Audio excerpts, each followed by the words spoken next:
Hello, everybody. Welcome to Inside Geocaching HQ. This is our podcast from Seattle.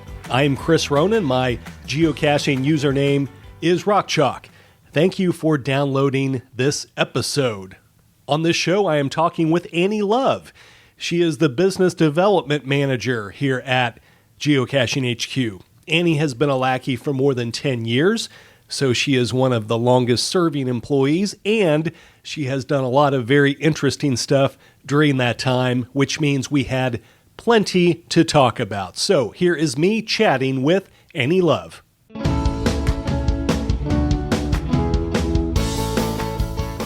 When you came to work here, were you familiar with geocaching? Yeah, my dad got me into geocaching back in 2004. On my college graduation day, I said, hey, let's go out geocaching. And he hid your diploma somewhere and you had to go find it, right? Exactly. Had to work twice as hard for that diploma. Yeah, so I went out with my family to the Bruno Sand Dunes in southern Idaho, and we found a couple geocaches out there. And I really had a great time with that. But I didn't have a GPS, and shortly after that, I moved to Seattle. And when I was out hiking a lot, I started to think, maybe a GPS would be good for safety if I'm out in the woods and get lost and need to find my car. And so I asked my dad if he would get me a GPS for my birthday, and then he ended up doing that. So in October, I created my account and logged my first official geocache. Probably found a little over 100 geocaches when I started working at Geocaching HQ, or Groundspeak at the time. And when you came to work here at Groundspeak, what was your first job? I know you've done a lot of things over the years. What was the first thing that brought you here? So it was kind of funny. Before I came in for my interview, Brian, one of the founders, said, hey, we don't have a job, but do you want to come in for an interview? And I said, okay, sure. And so I didn't know what to expect. He knew my background based off of my resume and been working in the hotel industry. And so they really needed some extra support with the community team, or it wasn't really a team at the time, but basically just emails that came in, anyone who would come visit the headquarters, which would typically be on Fridays at 2 p.m., and just answering phones and just general inquiries from the public. And so I started with that and then slowly took on some other roles as time allowed. And then it just sort of morphed from there into where I am today. I think a lot of people know you from your work with Trackables. Mm-hmm. When did that start? How long had you been here before you started doing that? It was probably about a year and a half after I started here that Brian was getting busier and busier, and he was the one handling all tracking code orders before that. So he said, hey, do you want to maybe take on this new project? And so he kind of helped me through the learning stages, and then I officially took it over and have been doing it ever since. So kind of 10 years running now. We had Nate Irish and Brian on a recent episode here of the podcast, and they were talking about the early days with the stamper machine. That was before my time. That was before your time. So things had become a little bit they got easier. Things had become a little bit more technologically advanced by the time you arrived with Trackables. So most of my job is just digital. That makes it easy. Sit at a computer and I can process code orders. So, and over time, let's just talk about just some of the stuff that you've done, you know, Trackables and now a lot of stuff with partnerships, but you can run it down for us. Yeah, sure. So after I kind of got a good hold on the Trackables program, Nate Irish, who had been working with our shop geocaching distributors before that, said, hey, Annie, do you want to kind of take over this project too? You know, you're already working with some of these partners anyway, because there's a crossover between the Trackables world and the shop geocaching distributor world. And so I said, yeah, sure, I'll do that. And so basically kind of took over that program, and I think it was shortly after I started handling those partners that my future boss, Tom, who's now one of the vice presidents of the company, started working here and really developing our shop geocaching program. And so previously it was kind of run by an outside company that Brian, Jeremy, and Elias used to work at. And so we kind of brought things in-house mostly and created a shop geocaching department. From there, I've just kind of developed a really good working relationship with distributors all over the world, and that program's just grown and grown over time. So just as people start to realize a need for their region, they'll contact us and say, hey, I want to be a distributor for shop geocaching, sell travel bugs and all the official products, and so then I'll work with them to get those businesses started. But with something like Trackables, for instance, you must have people come up to you at events and things like that and have questions about Trackables and ideas they might have for how it can. What are some of the common things that people come and ask you about? People will ask me all the time, what's the process of creating your own? That's a very typical question, which I help people through all the time. We've kind of gotten an online store now that makes it a lot easier to learn the process for creating your own Trackables, and it has all the guidelines written out. You just submit your design, and if it's approved by us, then you'll get your codes automatically. So it's kind of an easier process now. Maybe you talk about, do people ever come up to you with ideas that just, there's that age-old problem of Trackables going missing, right, and what people must ask you about that. Yeah, so I do get asked about missing Trackables all the time, or just told that, hey, I don't buy as many, I don't put as many out in the game because I fear that they're going to get lost or stolen. Typically, it's just that a new geocacher isn't totally familiar with the process. They think, if I'm supposed to take something and leave something behind, they don't necessarily always know that one item is a trackable and wants to keep moving. So that's why one of the requirements that we have is that the trackable should say trackable at geocaching.com or something to give someone who finds that in a geocache the idea that, I need to go do something more with this item. That doesn't always work, obviously. So the other thing I tend to suggest to people is there's the little printout sheet on a trackable page. You can always print that out, maybe laminate it, attach it with your trackable, put it in a plastic bag with your trackable, and that generally gives people the idea of what they're supposed to do with that item, that it actually wants to keep traveling and move from cache to cache. And I think generally if you can label a trackable the way that, it's an educational moment for new geocachers, then it's a good opportunity and a good way to make sure that the trackable will keep on moving. And I get ideas of, hey, you should do a trackable for this thing, do a trackable for that. You should add this on Shop Geocaching, just all kinds of ideas, and always great ideas from the community. So we're always happy to hear them. Sometimes we need a little bit more development time to get stuff like that done, but I do what I can to kind of fight the good fight for Trackables. Sure. Are you into Trackables as a player yourself? Yeah, I love moving Trackables. I'm not. It's funny. I actually have a very large collection of Trackables, but I'm not necessarily a collector. I would say I don't go, spend every last dollar when I go to events and see all the beautiful geocoins. I'm very picky about which ones I'll purchase and everything, but I love trading Trackables, and I've been gifted quite a few over the years and really appreciate the collection that I have. I do like them. I tend to put Trackables out a lot, so whenever I have, if I end up winning one of those promotional tags or just my personal Trackables, I'll put those out in geocaches, and it's fun to watch them move. And I've found I've been putting more just tags out rather than geocoins, and I've had a lot more success with those moving from cache to cache. So that's always fun to watch. You mentioned Shop Geocaching. A while back, we had Mark from the shop that talked to us here on the podcast about the shop. And he was just kind of talking about how they come up with some of their ideas for some of their products. Do you get involved with that? Do you get to, you mentioned people bring you ideas, right. And do you get to kind of help brainstorm the various things that the shop will offer? We have regular meetings, usually 3 or 4 times a year, to kind of brainstorm product ideas. And so that's where, if I've gotten ideas from the community, I'll end up bringing those to that. We also have our Slack channel where we can share ideas immediately. As soon as I get them, I'll send a link to, hey, maybe this would make a good cache container, or maybe this is a good tool to trade, or whatever. But the brainstorming meetings are kind of one of the most fun meetings I have, because I love coming up with ideas that geocachers will be delighted by. So anything to make the game easier, that's what our goal is. And over the years, we've just kind of developed a really nice arrangement of items that, from packs to jackets, hats, gloves, the tools of the trade, magnet tools, everything. So there's a pretty good collection of things to help you get started with geocaching.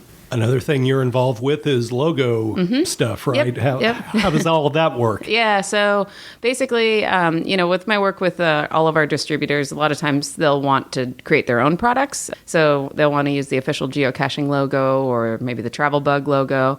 Signal the Frog is very popular to be used. So I work with anyone who wants to use those designs. If the item's trackable, we consider the license fee paid in the tracking code cost. So that's usually a direction I'll tell people to go is, make your item trackable if you can. If it's an item you're going to sell, it's going to be more popular if it is trackable.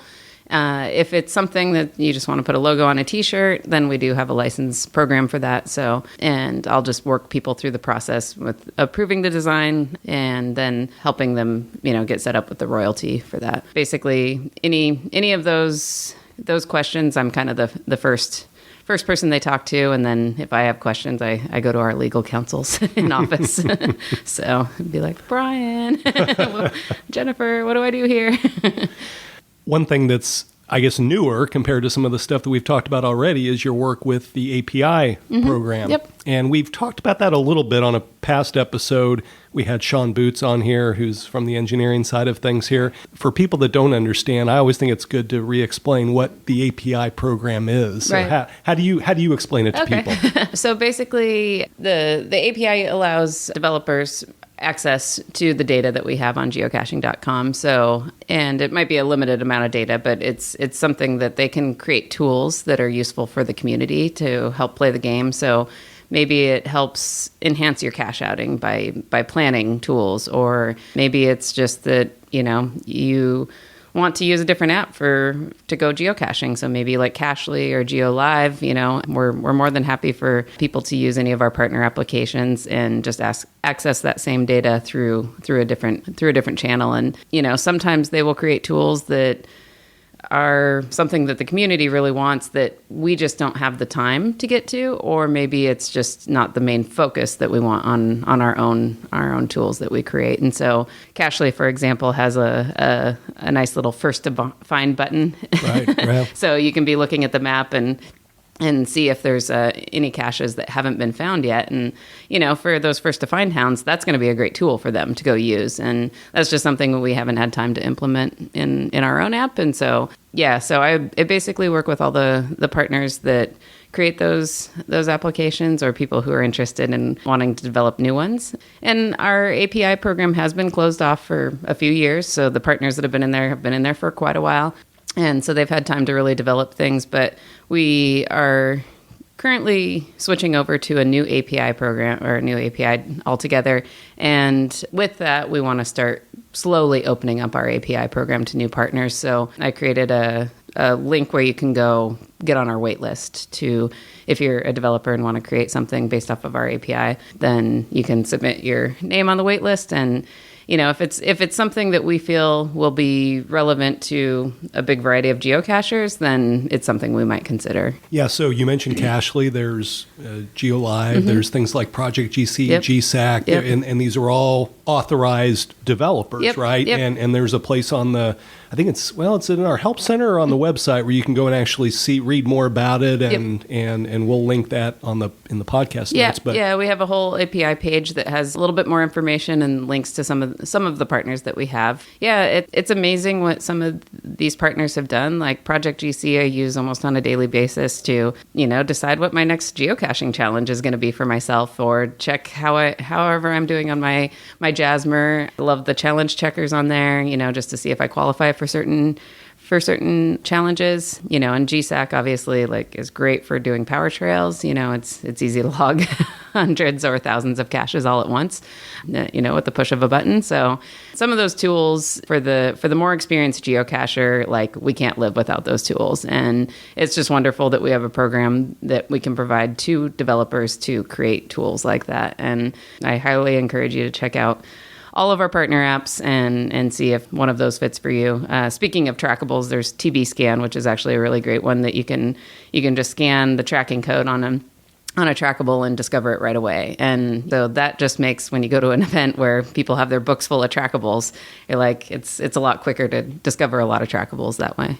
Yeah, I think there's still a misconception out there with some people that somehow something like a Project GC or a GSEC, that it's a competitor of geocaching.com, and therefore we speak about it in hushed tones, and that's certainly not the case. So I think any time we can explain the process a little bit better, it's helpful for everybody. Yeah, I'm part of lots of Facebook geocaching groups, all over the world, and probably a couple years ago, whenever I'd see posts about Cachly, it was like, ooh, can't talk about this, whatever, oh, I like this app better than the HQ app or whatever. And it's been nice because I think we've been more transparent lately about the fact that these are partner apps. These are people that are working with us. They're using our API under a licensed agreement. We're happy to support them, and we'll do whatever we can to continue to support them. And if that's your preferred app or your preferred tool for your caching, that's great. We don't have time to do everything that we would want to do, and so that's where it's really important for us to have these community partners that are able to create those tools. I would be remiss if I didn't mention that when people go to Shop Geocaching, they see all these beautiful photos. A lot of those are courtesy of you. Yeah. So I have a long-time photographer hobby, and I just back probably I always call it the Fifth Avenue office days. So that's basically the first 2 years that I started at what was known as Groundspeak. At one point, Brian was like, hey, you have a nice camera, don't you? And I was like, yeah, sure. Well, can you bring it in and take a picture of a t-shirt? And so that became my career at HQ, being one of our official photographers. So I've really kind of developed my skill set over time of product photography. I had no clue what to do with it when I first started, and I've kind of done some reading online and learned how to take pictures of shiny coins, which is not very easy. And basically typically any of the banner ads that you see on geocaching.com for Shop Geocaching, those are my photos, and those are typically lackeys in the photos. So it's kind of fun to take a little break from, sitting at a desk and head outside and take some pictures with some of my fellow lackeys showing off new products. But yeah, we're not hiring big name models. No. Here. I don't know, mountain bike. Mountain bike is a pretty demanding person, so I could see where Yep. That's kind of one of the fun things. Like if you do go look through those ads, that's someone that's helping to make this game happen. So that's kind of fun. And I know I'm never have a shortage of models here at the office. Everyone's typically willing and able to help me out with that. And I have to say, it's not just products that you do this with. You're called into, you're asked, begged to help on any number of projects around the office. I've taken many headshots, team photos, whatever comes up. So I'm always happy to try new types of photography. So it's a personal passion of mine. Obviously, with cell phone technology, most of the time I'm using just my cell phone to take pictures these days, but it's nice to have the opportunity to use a real camera, put some thought into a photo, and get to apply another hobby to my job. When you were talking about partner stuff, an exciting project that you got a chance to work on recently that people are going to be hearing about, I imagine, around the community associated with Geo Woodstock, that the GPS maze will be making an appearance in the United States. Yeah, so we've been asked by some, geocachers around the world, like, hey, what can we do to have the GPS maze? It was originally something that was developed with a partnership of ours directly here in Seattle, and it just sort of faded out over time, and the panels were never updated, and so we just made the choice to not continue sending that maze around. But the Czech Geocaching Association put together this beautiful maze that's been at certain mega events over in Europe, and since then we've had a few people asking, like, hey, how do we get the GPS maze to our event? And essentially we've told them, well, if you have the budget and, the time and the expertise, you could build one. And so we're really excited because Geo Woodstock this year will have the first GPS maze since, I believe, 2014 in the United States. And so it'll be a good chance for people to get that icon again. And, nice to have something back in the U.S. Geocachers have had to fly over to Europe if they've wanted to get that icon. So I imagine a few people will be doing some icon runs in Fort Worth in May. I'm really excited to see what the Geo Woodstock committee puts together in the maze. So I'm hoping I can make it down for that event and check it out in person too. So Yeah, that's one of my favorite memories is going to the GPS maze when it was in Kentucky. Oh, yeah. in 2014 at the Corvette Museum that had just had a sinkhole problem. So crazy. And so it was amazing walking into this museum and beautiful Corvettes everywhere. And then there was this area you could see behind some yellow tape. You know, they had marked that the sinkhole. And, Oh, no. It's like oh, my gosh. You hope that sinkhole doesn't get bigger while you're there. Right. And then you could take a left to see the sinkhole or take a right to see the GPS maze. Well, And there you go. it was quite a day that still is stuck in my memory. Should have made an earth cache out of that sinkhole. Oh my gosh, right. So as for your personal geocaching, it's so great that you've been I've had people ask me before, when you work at a place like this, would you and you're around geocaching all the time, it's such a fun game, but even so, if it's your job all day, do you eventually get tired of you just want to go home and do something else? But there are plenty of us here that doesn't apply to. We're crazy about it anyway, and you're certainly one of those people. Yeah, I think I actually love geocaching a lot more now by working here. It was just kind of a fun thing that I added to hiking before, and that's pretty much the only time I would go do it, or if I was discovering a new park in the city of Seattle or something. Since I've started working here, I've discovered going to events, meeting new friends all over the world, and through tools like Project GC, some challenges, I've created personal goals for myself for geocaching. Like last year, I challenged myself to find 2018 geocaches in 2018. I kind of surpassed that. I think I found 2042. It's definitely a passion of mine. I've been inspired by all the people that I talk to constantly who are telling me about, hey, there's a school event in this location, or, we just placed this earth cache on this amazing geological figure or geological thing. I don't know. All the inspiration every day.